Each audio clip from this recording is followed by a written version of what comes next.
Hola, bienvenidos y bienvenidas al canal de difusión, análisis y estudio de la jurisprudencia de la Corte Interamericana de Derechos Humanos, programa dirigido por la doctora Krupskaya Ugarte Boluarte. Mi nombre es Cusi Medrano, abogada, maestrante en Derecho Constitucional y Derechos Humanos, y en esta ocasión les voy a disertar sobre la sentencia de la Corte Interamericana de Derechos Humanos en el caso Integrantes y Militantes de la Unión Patriótica versus Colombia. Voy a empezar presentando el caso. La sentencia se dio el 27 de julio del año 2022. Esta consta de 4 partes: las excepciones preliminares, el fondo, las reparaciones y las costas. Las víctimas en el caso son más de 6.000 personas, integrantes y militantes de la Unión Patriótica. La parte demandada es el Estado colombiano. La sumilla. El hecho se refiere a una serie de actos violentos y la persecución sistemática contra miembros del partido político izquierdista Unión Patriótica en los años comprendidos de 1984 al 2002. La Corte, en el fallo de la sentencia, determinó la responsabilidad internacional del Estado colombiano por la violación de múltiples derechos humanos.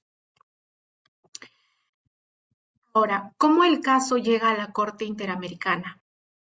El 16 de diciembre de 1993, ante la violenta situación en Colombia, la Corporación para la Defensa y Promoción de los Derechos Humanos, Reiniciar, y la Comisión Colombiana de Juristas presentaron ante la Comisión Interamericana de Derechos Humanos una petición para declarar responsable al Estado colombiano de diversas violaciones a los derechos humanos. Es así que el mismo Estado colombiano reconoce su responsabilidad en septiembre del año 2017 por el incumplimiento al deber de protección a las personas pertenecientes y militantes del partido político Unión Patriótica.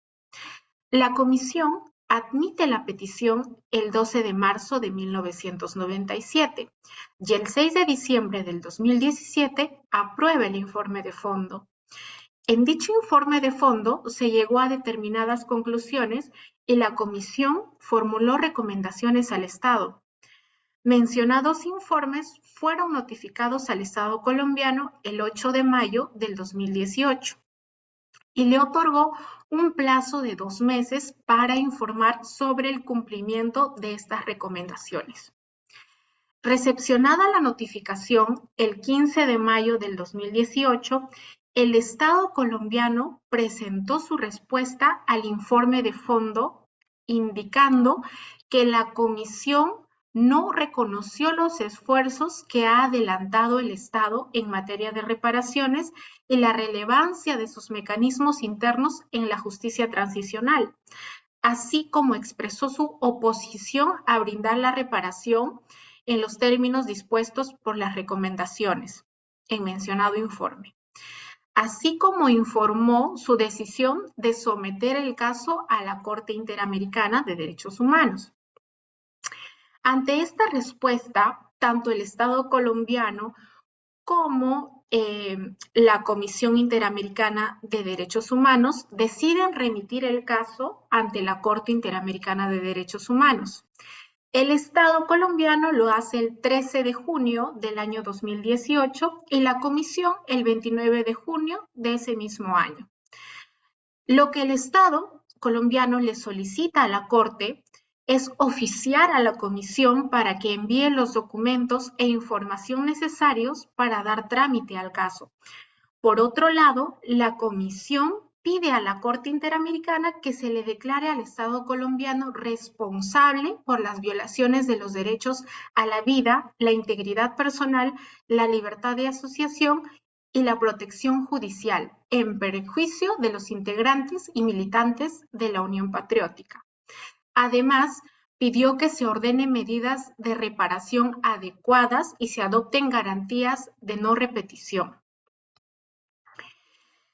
Ahora, los hechos que han sido materia del presente caso.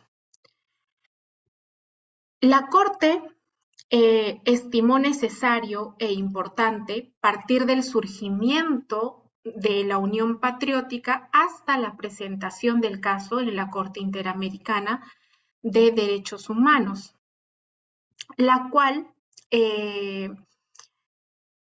nace a partir de una confrontación bipartidista desde la década de los 80. Esta década estuvo marcada por un ejercicio de poder irregular en el Estado colombiano. Es así que en abril de 1980, la Comisión Interamericana de Derechos Humanos realiza una visita incolo y visitas sucesivas con posterioridad hasta mayo de 1981. En el segundo informe sobre la situación de los derechos humanos en Colombia, la Comisión caracterizó una violencia marcada por una orientación política, debido a que muchas de sus víctimas tenían una orientación política que era opuesta a la del Estado o que habían manifestado en actos públicos.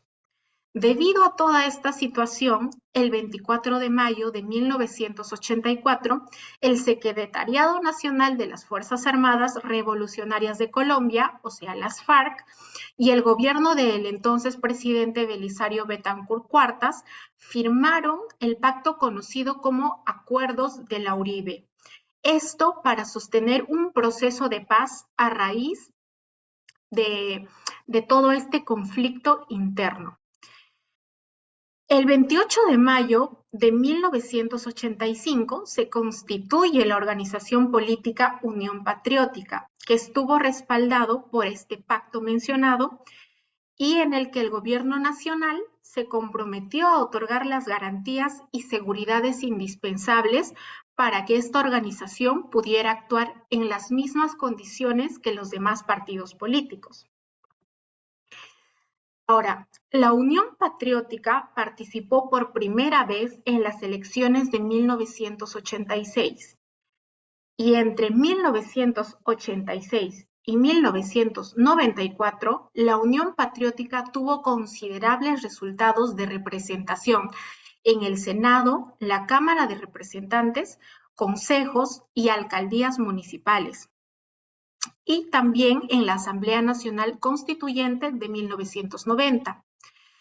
Como consecuencia de su rápido ascenso en la política nacional y en especial en algunas regiones de tradicional presencia guerrillera, surgió una alianza entre grupos paramilitares con sectores de la policía tradicional, de la fuerza pública y de los grupos empresariales que no estaban de acuerdo con este ascenso político y decidieron contrarrestar la subida en la arena política de la Unión Patriótica. Es así que en el marco del debilitamiento de los acuerdos entre la guerrilla y el gobierno, en 1987, en el quinto pleno de la Junta Nacional, la Unión Patriótica anuncia la separación de las Fuerzas Armadas Revolucionarias de Colombia del partido político Unión Patriótica, exceptuando las elecciones de 1990.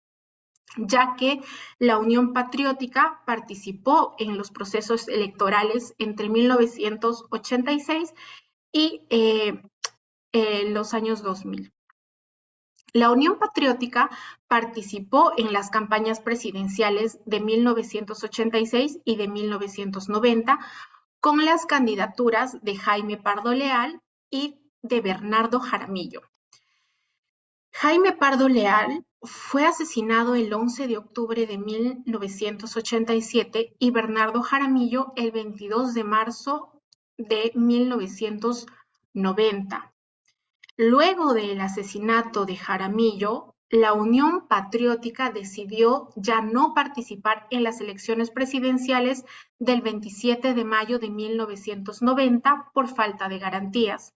Sin embargo, el resultado de la violencia que se ejerció contra los liderazgos nacionales de la Unión Patriótica fue lo que precipitó un declive en su influencia nacional, aunque siguió jugando un papel muy importante a nivel local. En el año 2002 no presentó candidatos para las elecciones por lo que el 30 de septiembre del 2002, mediante resolución número 5659, el Consejo Nacional Electoral resolvió suprimir la personería jurídica de la Unión Patriótica. Contra esta decisión, la Unión Patriótica presentó una acción de nulidad y pidió el restablecimiento del derecho ante el Consejo de Estado, el cual decidió restablecer la personería jurídica del partido por medio de una resolución contenciosa administrativo, pero ya pasado más los 10 años, el 4 de julio del 2013. Ahora, si se toman todos los hechos de violencia registrados por el Centro Nacional para la Memoria Histórica, el total de víctimas fueron 200 alcaldes, 418 concejales, 43 diputados, 26 congresistas y 2 gobernadores. Asimismo, el Centro Nacional para la Memoria Histórica documentó 3.122 asesinatos selectivos, 544 víctimas de desaparición forzada, 478 víctimas de asesinatos en masacres, 4 secuestros y 3 personas más en otras modalidades de violencia. El Centro Nacional para la Memoria Histórica también retomó los datos presentados por la organización Reinicial, según los cuales se reportan 2.049 casos más. Entre los 2.967 casos en los que se reconoce al presunto perpetrador, 71.5% fueron perpetrados por grupos paramilitares, el 16.4% por agentes del Estado y el 6.2% por agentes del Estado en acción conjunta con los grupos paramilitares. Ahora, de acuerdo con el Centro Nacional para la Memoria, y esto está en la sentencia, se van a delimitar 4 periodos en el proceso de victimización del partido político Unión Patriótica. El primero va de 1984 a 1988 y se va a caracterizar por una violencia con tendencia creciente que tiene su momento crítico en 1988.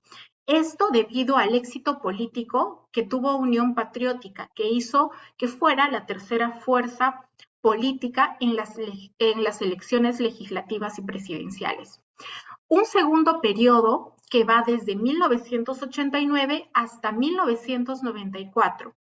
Los hechos de violencia en este periodo se centran en la diligencia local, regional y nacional. Asimismo, el principal actor de la violencia va a ser los grupos paramilitares. El punto de inflexión fue el asesinato del senador Manuel Cepeda el 9 de agosto de 1994. El tercer periodo se va a extender de 1995 hasta 1997 y se caracteriza por ser el periodo más violento. En particular, la región más afectada va a ser la de Urabá. Se va a caracterizar porque va a ser el último de los bastiones de éxito político electoral de la Unión Patriótica y el protagonismo de los grupos paramilitares se va a elevar y se les va a atribuir el 83.5% de los casos de victimización. El último periodo va desde 1998 hasta el año 2002 y esta fase se va a distinguir por una mayor prevalencia a la violencia no letal, o sea, particularmente desplazamientos forzados y amenazas. Como hemos podido observar en la presentación del caso, se han visto vulnerado una serie de derechos humanos. Según el estándar de la Convención Americana de Derechos Humanos, vamos a ver qué derechos han sido transgredidos. Partamos primero del derecho a la vida, consagrado en el artículo 4 de la Convención Americana, por cuanto se cometieron ejecuciones extrajudiciales. Recordemos que el Centro Nacional para la Memoria Histórica registró 3.122 asesinatos selectivos y 478 víctimas de asesinatos en masacres. El Estado también violó los derechos a la integridad personal, consagrado en el artículo 5, a la libertad personal, consagrado en el artículo 7, a las garantías judiciales, plasmado en el artículo 8, a la honra y a la dignidad, consagrado en el artículo 11, a la protección judicial, que la vamos a encontrar en el artículo 25. Asimismo, se vulneraron también los derechos políticos, que van a incluir la libertad de pensamiento y expresión, que lo encontramos en el artículo 13, la libertad de asociación en el artículo 16 y el principio de igualdad y no discriminación, consagrado en el artículo 24. La vulneración de estos derechos, toda vez que en contra de los integrantes y militantes de la Unión Patriótica se efectuaron actos de criminalización, estigmatización y tortura. Asimismo, tenemos la vulneración de los derechos a los niños en el artículo 19, por cuanto hubo un ataque transgeneracional en forma de ejecuciones extrajudiciales a los hijos y o nietos menores de las personas que militaban e integraban el partido político. Esto con un claro señalamiento y juzgamiento social solo por el hecho de ser familiares directos. En la vulneración de estos derechos a los integrantes y militantes de la Unión Patriótica se les calificó como enemigos internos o colaboradores de guerrilla. El Estado no realizó en muchos casos la investigación y la persecución penal adecuada de estas graves violaciones a derechos humanos. La Corte en la sentencia destacó que la participación, la colaboración y la aquiescencia del Estado colombiano desencadenó un estado de impunidad que se convirtió en una forma de tolerancia sistematizados en hechos de violencia y una estigmatización y efecto intimidatorio para toda la ciudad. Sin duda, estos hechos representan un comportamiento inadmisible en el marco de la construcción de una democracia. Ante estos hechos presentados ante la Corte Interamericana de Derechos Humanos, el Estado colombiano presentó 4 excepciones preliminares el 11 de noviembre del año 2019. La primera excepción que presentó fue la alegada falta de competencia en razón de la persona con respecto al partido político Unión Patriótica, porque el Estado colombiano menciona que los alegatos de la Comisión Interamericana conciernen a una persona jurídica y no a los integrantes y militantes del partido, por lo que sostuvo que la Corte carece de competencia en razón de persona para conocer las presuntas vulneraciones sufridas por el partido. Al respecto, la Corte Interamericana de Derechos Humanos menciona que la Comisión en su informe de fondo no hace mención a una persona jurídica, sino a las personas naturales que conformaban este partido político. Asimismo, la Corte recordó el artículo 1.2 de la Convención, donde establece que los derechos reconocidos en este instrumento corresponden a personas, es decir, a seres humanos. Consideremos también la jurisprudencia de la Corte Interamericana en el caso peruano Castillo-Petrucci y otros versus Perú, donde se menciona el artículo 44 de la Convención, el cual permite que cualquier grupo de personas formule denuncias o quejas por la violación de derechos humanos. Por lo tanto, la Corte declaró improcedente esta primera excepción preliminar. Segundo, la alegada falta de competencia a razón de tiempo. El Estado alegó que la Corte carece de competencia para pronunciarse sobre 44 presuntas víctimas. Las presuntas violaciones a la Convención que son alegadas se consumaron antes del 21 de junio de 1985. Recordemos que el Estado colombiano reconoció la competencia contenciosa de este tribunal el 21 de junio de 1985. Además, la competencia de la Corte la encontramos en el artículo 62.1 de la Convención. Asimismo, tenemos el artículo 28 de la Convención de Viena sobre el derecho de los tratados, que menciona el principio de irretroactividad. En tal sentido, la Corte tiene competencia para examinar y pronunciarse sobre las posibles violaciones a derechos humanos respecto a un proceso de investigación ocurridas con posterioridad a la fecha de reconocimiento de la competencia del tribunal. La Corte observó que los hechos de los cuales habrían sido víctimas estas 44 personas, 43 ocurrieron con anterioridad al 21 de junio y un caso el mismo día. Entonces, la Corte concluye que va a aceptar la excepción de forma parcial, por cuanto podrá hacer mención a los hechos de los 43 casos ocurridos anteriores al 21 de junio para referirse al marco fáctico del caso. Y respecto al otro caso particular del señor José Molina Martínez, que falleció el mismo día que se firmó la competencia de la Corte Interamericana, sí lo va a tomar. Por tanto, en este caso particular no va a proceder la excepción preliminar, sin embargo, en los otros 43 casos sí. Tercero, la alegada falta de competencia a razón de la materia para declarar la existencia de un crimen de genocidio político. El Estado colombiano mencionó que la Corte solo tiene competencia para declarar responsables internacionalmente a los estados, pero que estos no cometen delitos ni crímenes. Asimismo, alegó que la Corte no tiene competencia para la calificación de este tipo de crímenes, como es el genocidio político.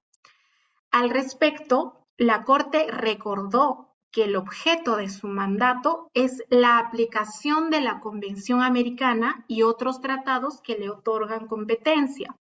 Y lo que corresponde al tribunal no es determinar la responsabilidad individual, cuya definición le va a competir a los tribunales penales internos o en su defecto internacionales, sino le corresponde conocer los hechos traídos a su conocimiento y calificarlos en el ejercicio de su competencia contenciosa según las pruebas que van a presentar las partes.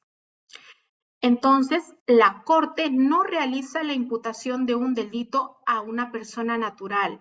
Lo que hace la Corte es interpretar sus disposiciones por la vía de convergencia de normas internacional, particularmente en lo relacionado con crímenes de lesa humanidad.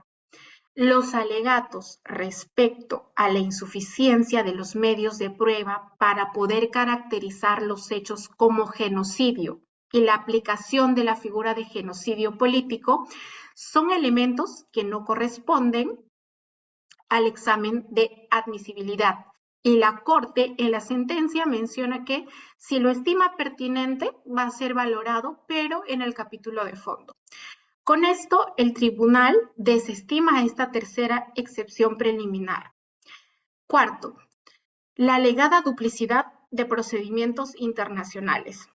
El Estado alegó que las presuntas víctimas de este caso también figuran como víctimas de peticiones ante la Comisión Interamericana de Derechos Humanos por los mismos hechos.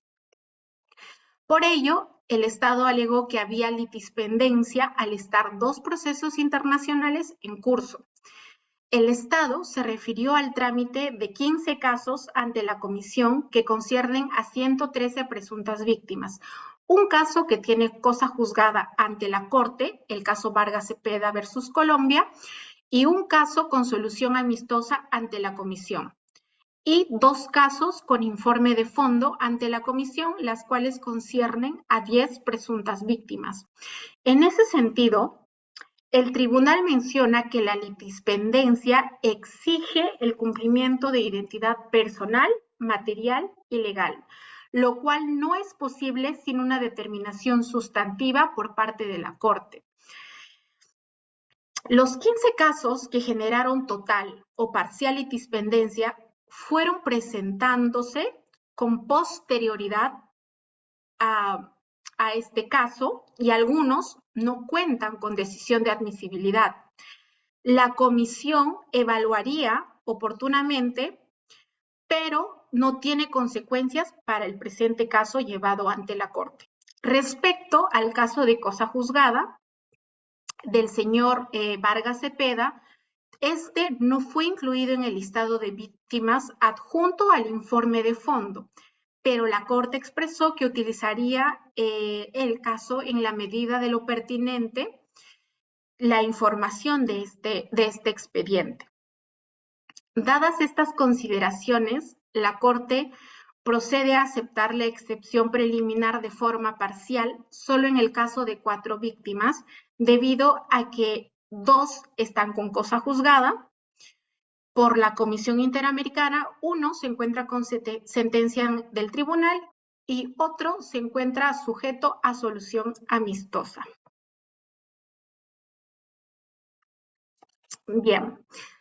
Respecto a las reparaciones del caso, la Corte dispuso 19 numerales en los que se señala de qué forma el Estado debe brindar la reparación a las víctimas. Por ello, dentro de la sentencia encontramos 3 anexos en los que el tribunal agrupa a estas víctimas.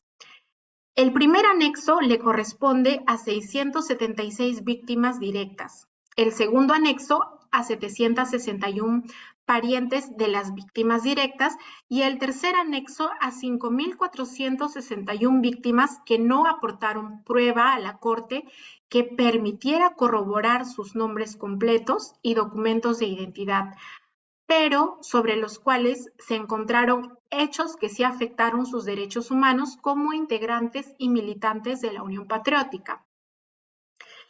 En suma, en 5 puntos, lo que la Corte dispuso fue lo siguiente. Primero, que la sentencia constituye una forma de reparación. También que se establecerá y pondrá en funcionamiento la Comisión para la Constatación de Identidad y Parentesco de las víctimas listadas en los anexos 1, 2 y 3 de la sentencia. Segundo, medidas de reparación integral, que van a incluir indemnizaciones económicas, rehabilitación médica y psicológica para las víctimas y sus familiares, así también como medidas de asistencia social. Tercero, investigación y sanción. Esto se va a dar en un plazo razonable no mayor de 2 años y con la mayor diligencia posible a las investigaciones que sean amplias y sistemáticas, con el fin de establecer la verdad de los hechos relativo a estas graves violaciones de derechos humanos. También que se efectúe una búsqueda rigurosa para determinar el paradero de las víctimas que se encuentran desaparecidas. Cuarto, medidas de no repetición. Se ordenó reformas estructurales en las instituciones de seguridad y justicia y la implementación de políticas de protección para defensores de derechos humanos y líderes políticos. 5. El reconocimiento público. El Estado debe reconocer públicamente su responsabilidad y llevar a cabo actos en la memoria y reconocimiento de las víctimas de los asesinatos de la Unión Patriótica. Ahora, respecto a las costas y los gastos. La Corte dispuso lo siguiente. Las costas y los gastos hacen parte del concepto de la reparación, toda vez que la actividad desplegada por las víctimas con el fin de obtener justicia, tanto a nivel nacional e internacional, la Corte entonces dispone fijar en equidad el pago de un total de $500,000 por concepto de costas y gastos a favor de la organización Reiniciar. Adicionalmente, tomando en cuenta las labores que ejerció la Comisión Colombiana de Juristas como copeticionaria de este caso ante la Comisión Interamericana entre 1994 y 2017, La Corte decide fijar en equidad la cantidad de $100,000 por concepto de costas y gastos a favor de la Comisión Colombiana de Juristas.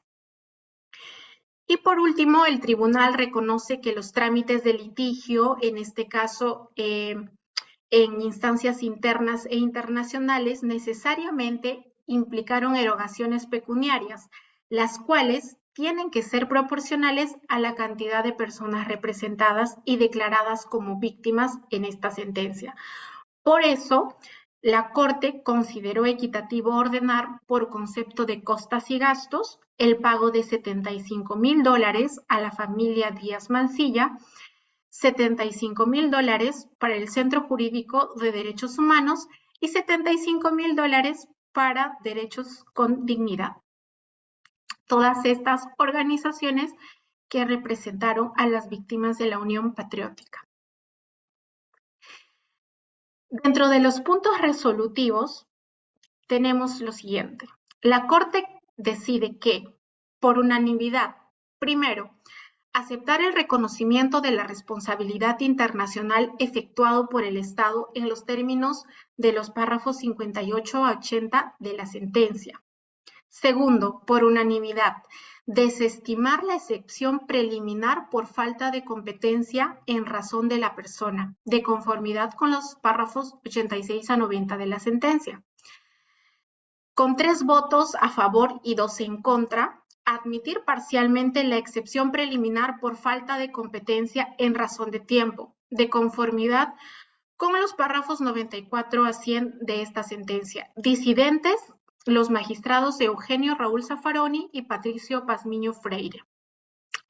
4. Por unanimidad, desestimar la excepción preliminar por falta de competencia en razón de materia, de conformidad con los párrafos 110 a 115 de la sentencia. Y por último, por unanimidad, admitir parcialmente la excepción preliminar por alegada duplicidad de procedimientos internacionales de conformidad con los párrafos 119 a 123 de la sentencia. Respecto a la supervisión de cumplimiento de sentencia, se cumplió solamente con un numeral, que es el que menciona que la sentencia es ya una forma de reparación, lo que es algo bastante preocupante debido a que ya están por cumplirse los 2 años que la Corte le dio al Estado colombiano para cumplir con sus reparaciones. Además, el desentendimiento por parte del Estado genera en las víctimas una situación de impunidad. Respecto a los votos, y ya para culminar, es importante mencionar el sentido de los votos de los magistrados, por cuanto existen 2 votos parcialmente disidentes respecto al punto de admitir parcialmente la excepción preliminar por falta de competencia en razón al tiempo. Como podemos observar, los votos disidentes son de Eugenio Raúl Zaffaroni y Patricio Pazmiño Freire.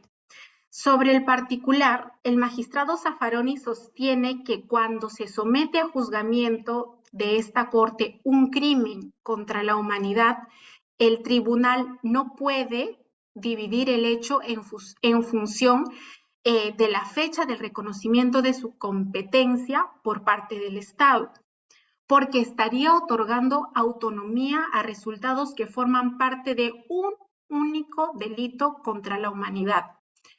O sea, estaría desarticulando el concepto mismo de esta categoría de crímenes. Este magistrado menciona que la Corte carecería de competencia únicamente si el crimen contra la humanidad se hubiese iniciado, consumado y agotado con anterioridad al reconocimiento de su competencia. Es por ello que en esta tercera excepción preliminar, el magistrado Raúl Zaffaroni tiene un voto disidente. Ahora, cuéntame tú en los comentarios si también estarías de acuerdo o no con el doctor Zaffaroni. Bueno, estimados y estimadas, hemos llegado al final de esta disertación sobre el caso Integrantes y Militantes de la Unión Patriótica versus Colombia. Espero les haya sido de interés. Envío un saludo y agradecimiento especial a la doctora Cruzcay Ugarte Boluarte por brindarme este espacio. Cuídense mucho y nos vemos en un siguiente programa. Chao.